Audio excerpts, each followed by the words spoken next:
রক্তের বদলা নিতে শুরু করেছে আইআরজিসি। মাত্র ১৫ দিনে ১৭টি মার্কিন সামরিক, কূটনৈতিক এবং বিমান প্রতিরক্ষা স্থাপনা মাটির সাথে মিশিয়ে দিয়েছে ইরান। রাশিয়া আর চীনের লাগাতার অস্ত্র ও গোয়েন্দা সহায়তায় এবার মধ্যপ্রাচ্যের প্রতিটি মার্কিন ঘাঁটিকে মার্কিন সেনাদের কবরস্থানে পরিণত করছে ইরানি বাহিনী।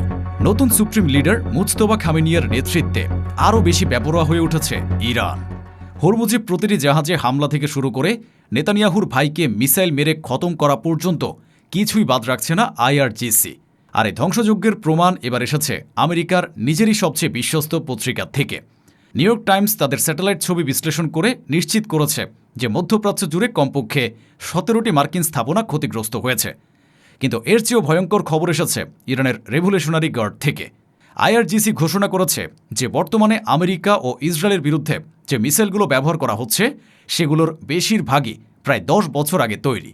আর তারা আরও জানিয়েছে যে জুন ২০২৫-এর ১২ দিনের যুদ্ধের পর যে নতুন এবং আরও বিধ্বংসী মিসাইল তৈরি করা হয়েছে সেগুলো এখনও এই সংঘাতে ব্যবহার করাই হয়নি।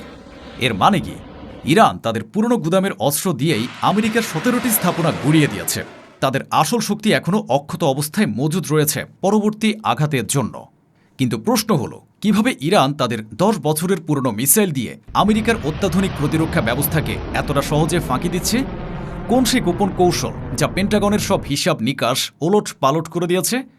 কেন আমেরিকার $ট্রিলিয়ন পেট্রিয়ট আর থার সিস্টেম ইরানের এই সেকেলে মিসাইলও আটকাতে ব্যর্থ হচ্ছে? বিশ্বের সবচেয়ে দামি প্রতিরক্ষা ব্যবস্থা এত অকার্যকর কেন? নিউ ইয়র্ক টাইমস বলছে বিমান প্রতিরক্ষা সাইট নিজেই ক্ষতিগ্রস্ত হয়েছে। তাহলে ঢালি যখন ভেঙে গেছে তখন বাকি ঘাঁটিগুলোর ভাগ্যে কি লেখা আছে? আইআরজিসি ঘোষণা করেছে তারা এখনও তাদের নতুন মিসাইল ব্যবহার করেইনি। তাহলে কেন তারা এই মারণাস্ত্র লুকিয়ে রাখছে? কোন সেই মাহেন্দ্রক্ষণের জন্য অপেক্ষা করছে তেহরান? পুরনো মিসাইলে যদি ১৭টি স্থাপনার এই দশা হয়, তাহলে নতুন এবং আরও বিধ্বংসী মিসাইল যেদিন আকাশে উড়বে সেদিন কি মধ্যপ্রাচ্যে আমেরিকার কোনো ঘাঁটি টিকে থাকবে? পশ্চিমা মিডিয়া এই ১৭টি স্থাপনা ধ্বংসের খবর কেন চেপে যাচ্ছে? আমেরিকার নিজের পত্রিকা স্যাটেলাইট ছবি দিয়ে প্রমাণ দিচ্ছে, তবুও পেন্টাগন কেন এ শোচনীয় পরাজয় স্বীকার করতে নারাজ? আর সবচেয়ে বড় প্রশ্ন, ইরান, রাশিয়া, চীন আর উত্তর কোরিয়ার যে অক্ষশক্তি তৈরি হচ্ছে তার সামনে কতদিন টিকতে পারবে আমেরিকা ইসরায়েল জোট? এসব প্রশ্নের উত্তর জানতে ভিডিওটিতে একটি লাইক দিয়ে শেষ পর্যন্ত আমাদের সাথেই থাকুন। চলুন পর্দার আড়ালের সেই ভয়ঙ্কর সত্যের মুখোমুখি হওয়া যাক। এবার আসা যাক সেই প্রমাণের দিকে যা পেন্টাগনের সব মিথ্যা ভেঙে দিয়েছে। নিউ ইয়র্ক টাইমস কোনো সাধারণ পত্রিকা নয়, এটি আমেরিকার সবচেয়ে প্রভাবশালী এবং বিশ্বস্ত সংবাদ মাধ্যম। আর সেই পত্রিকাই এখন ভেরিফাইড স্যাটেলাইট ছবি বিশ্লেষণ করে জানাচ্ছে যে ইরানের সাথে যুদ্ধ শুরুর পর থেকে মধ্যপ্রাচ্য জুড়ে কমপক্ষে ১৭টি মার্কিন স্থাপনা ক্ষতিগ্রস্ত হয়েছে। এই ১৭টি স্থাপনার মধ্যে রয়েছে সামরিক ঘাঁটি, কূটনৈতিক মিশন এবং সবচেয়ে ভয়ঙ্কর সেটা হলো আমেরিকার নিজের বিমান প্রতিরক্ষা সাইট।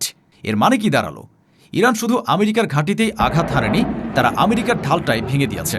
যে পেট্রিয়ট আর থার্ড সিস্টেম আমেরিকাকে রক্ষা করার কথা ছিল সেগুলোই এখন ধ্বংসস্তূপে পড়ে আছে। স্যাটেলাইট মিথ্যা বলে না।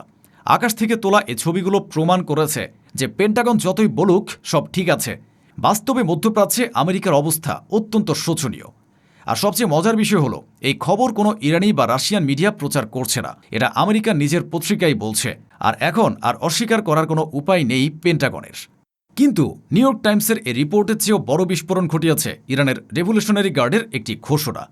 আইআরজিসি জানিয়েছে যে বর্তমানে আমেরিকা ও ইসরায়েলের বিরুদ্ধে যে মিসাইলগুলো ছোড়া হচ্ছে সেগুলোর বেশিরভাগই প্রায় ১০ বছর আগে উৎপাদিত। একটু চিন্তা করুন, ১০ বছর পুরনো মিসাইল, গুদামে পড়ে থাকা সেকেলে অস্ত্র, আর সে অস্ত্র দিয়েই ইরান আমেরিকার ১৭টি অত্যাধুনিক স্থাপনা গুড়িয়ে দিয়েছে। কিন্তু গল্প এখানেই শেষ নয়। আইআরজিসি আরও জানিয়েছে যে জুন ২০২৫-এর ১২ দিনের যুদ্ধের পর যে নতুন মিসাইল তৈরি করা শুরু হয়েছে সেগুলো এখনও এ সংঘাতে ব্যবহার করাই হয়নি। এই কথাটার মানে কি? এর মানে হলো ইরান এখনও তাদের আসল শক্তি দেখায়নি। তারা পুরনো গুদামের অস্ত্র দিয়ে শুধু একটা ট্রেলার দেখাচ্ছে। আসল মুভি এখনও বাকি। জুন ২০২৫-এর যুদ্ধে ইরান অনেক কিছু শিখেছে।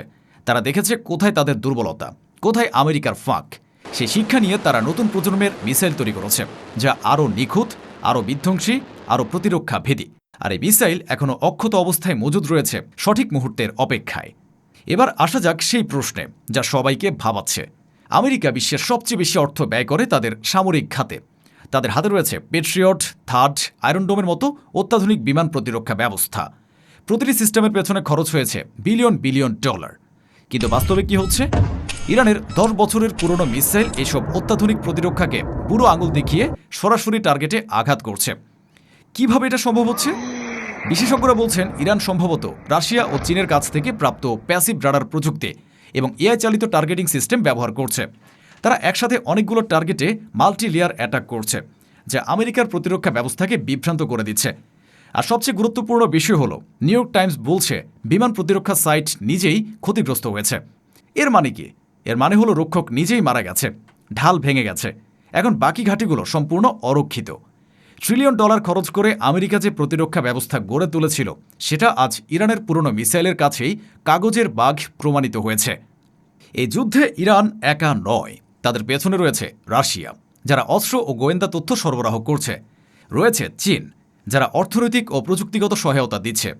রয়েছে উত্তর কোরিয়া, যাদের মিসাইল প্রযুক্তি ইরানকে আরও শক্তিশালী করেছে। এই 4 দেশ মিলে তৈরি করেছে এমন এক অক্ষশক্তি যা পশ্চিমা বিশ্বের জন্য দুঃস্বপ্ন। অন্যদিকে আমেরিকার মিত্ররা একে একে সরে যাচ্ছে। ফ্রান্স, ইতালি ইরানের সাথে আলাদা আলোচনা করছে। ইউরোপ নিজেদের স্বার্থ দেখছে। ন্যাটো জোট ভেতর থেকে ফাটল ধরছে। আর ইসরায়েল, নেতানিয়াহুর নিজের ভাই মারা গেছে ইরানি মিসাইলে। এরপরও তারা কিছু করতে পারছে না। এই পুরো চিত্র বলছে বিশ্ব ক্ষমতার ভারসাম্য বদলে যাচ্ছে। পশ্চিমা আধিপত্যের যুগ শেষ হতে চলেছে। এবার ভাবুন, পুরনো মিসাইল দিয়েই যদি 17টি স্থাপনা ধ্বংস হয়ে যায়, তাহলে নতুন মিসাইল যখন মাঠে নামবে তখন কি হবে? জুন 2025-এর 12 দিনের যুদ্ধের পর ইরান তাদের মিসাইল প্রযুক্তি আরও উন্নত করেছে। সে যুদ্ধে তারা দেখেছে কোথায় তাদের মিসাইল ইন্টারসেপ্ট হয়েছে, কোন পথে গেলে প্রতিরক্ষা এড়ানো যায়, কোন গতিতে গেলে আটকানো সম্ভব। সেই সব শিক্ষা নিয়ে তারা তৈরি করেছে নতুন প্রজন্মের মিসাইল। বিশেষজ্ঞরা ধারণা করছেন এগুলো হাইপারসনিক ক্ষমতা সম্পন্ন, এআই চালিত গাইডেন্স সিস্টেম যুক্ত এবং মাল্টি ওয়ারহেড বহনে সক্ষম। আর সেই মিসাইল এখনও ব্যবহার করাই হয়নি। আইআরজিসি ইচ্ছে করেই সেগুলো আটকে রেখেছে। তারা অপেক্ষা করছে সেই মুহূর্তটির জন্য যখন একটি চূড়ান্ত আঘাতে পুরো যুদ্ধের ফলাফল ঘুরিয়ে দেয়া যাবে। পেন্টাগন জানে এই নতুন মিসাইলের কোনো জবাব তাদের হাতে নেই, তাই তারা আতঙ্কে আছে। নিউ ইয়র্ক টাইমসের স্যাটেলাইট ছবি বলছে 17টি মার্কিন স্থাপনা ধ্বংস। আইআরজিসি বলছে এটা করা হয়েছে পুরনো মিসাইল দিয়ে। নতুন এবং আরও বিধ্বংসী অস্ত্র এখনও গুদামে মজুদ। আমেরিকার ঢাল ভেঙে গেছে, তাদের মিত্ররা সরে যাচ্ছে। আর ইরান, রাশিয়া, চীন, উত্তর কোরিয়ার অক্ষশক্তি দিন দিন শক্তিশালী হচ্ছে। প্রশ্ন হল, পুরনো মিসাইলে যদি এই অবস্থা হয়, তাহলে নতুন মিসাইল যেদিন আকাশে উঠবে, সেদিন কি মধ্যপ্রাচ্যে আমেরিকার কোনো ঘাঁটি টিকে থাকবে? ইরান প্রমাণ করে দিয়েছে প্রযুক্তি নয়, কৌশলী যুদ্ধ জেতায়। আপনার মতামত কমেন্টে জানান, ভিডিওটি শেয়ার করুন।